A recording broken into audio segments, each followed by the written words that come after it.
dhe për atë dashurinë e zjarë që mund të ndodhin midis partnerëve. Pse duhet të jemi hipokrit dhe mos pranojmë skena dhe vepra dhe monodrama të cilat sjellin mesazhe të forta dhe që janë shkruar për një publik shqiptar, siç ka shkruar Ridvan Dibra për dashuritë e Virgjëreshës Madalen, ku edhe flitet për masturbimin.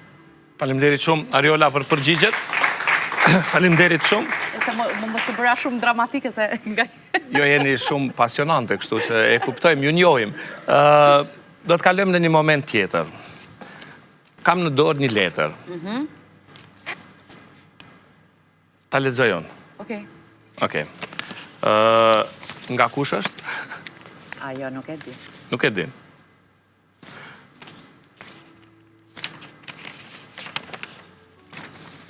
E po të qenë fjallën e pare kupton që është nga dikush. E dashur mami. Jo. Po ta shkruaj këtë letër me shumë dashuri dhe ndjenja që ndoshta nuk i them aq shpesh sa duhet. Dua ta dish se jam shumë krenar që jam djali yt. Ti je gruaja më e fortë, më e dashur dhe më e jashtëzakonshme që njoh.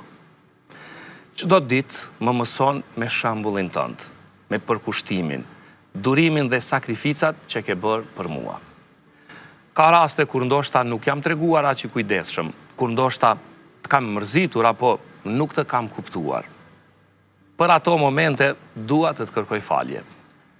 Nuk ka qenë kur me qëllim. E di sa shumë je përpjekur për mua dhe për këtë do t'jem gjithmonë mirënjohës.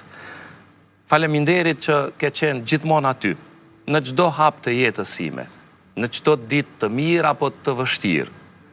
Faleminderit për durimin tënd kur kam gabuar, për këshillat që më ke dhënë edhe kur nuk kam dashur t'i dëgjoj, për përqafimet që gjithmonë më kanë dhënë qetësi. Ti e forca ime, mami. Më ke mësuar çfarë do të thotë t'jesh i ndershëm, i fortë dhe i dashur. Edhe tani që rritem dhe ndoshta nuk e tregoj gjithmonë, dashuria dhe respekti im për ty vetëm rriten. Faleminderit që gjithmonë drita ime në errësirë dhe streha ime në çdo stuhi je ti. Me dashuri, Rubini. Ja, prej Rubinit, prej Helgës edhe Alesjes edhe e pres. Prej Rubinit jo, se nga të tre Rubini është pak më rebel. Dhe me thënë, debatojmë shumë për ide të njëjta dhe të kundërta që i kemi, që nuk mi pranon, që mi replikon, por kjo për të qenë një njeri i ndershëm edhe i mirë është motoja ime. Është motoja ime për të nxjerrë fëmijë të mirë me një botë mirë edhe fëmijë të ndershëm në jetë. Se nga njëherë po e bisedonim pak më përpara që luksi, interneti, janë një fasad që fëmijët nuk e kuptojnë derisa dalin vetë në jetë. Dhe mundohem t'i rri afër